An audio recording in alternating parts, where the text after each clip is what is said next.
د ټاکنو خپلواک کمیسیون به د کاندیدانو لومړنی لیست د تلې په 13مه نیټه اعلان کړي. تاسو چې په شرایطو برابر یې په دې پوهېدئ چې حتی په همدې پړاو کې او له ټاکنو نه مخکې د کاندیدانو په انتخاب او نه انتخاب کې ټاکونکی نقش لرئ؟ زه له دې مسلې نه وم خبر. غواړم وپوهېږم چې څنګه. له ټاکنو نه مخکې دا شونې ده؟ هو دا شونې ده.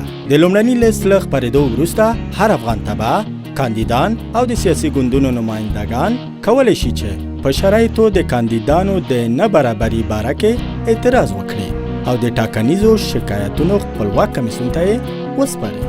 یعنی مونږ کولی شو د هغو کاندیدانو باره کې اعتراض وکړو چې د افغانستان تابعیت نه لري یا په بشري ضد جرمونو محکوم شوي وي یا قانوني عمر نه وي پوره او یا غلط اسناد وړاندې کړي وي اعتراض وکړو. هو کله چې د ټاکنیزو شکایتونو خپلواک کمیسیون ټول اعتراضونه وڅېړل د ټاکنو خپلواک کمیسیون هغه ته په پام سره د کاندیدانو وروستنی لیست خپروي. دا ستاسو حق دی. ستاسو رایه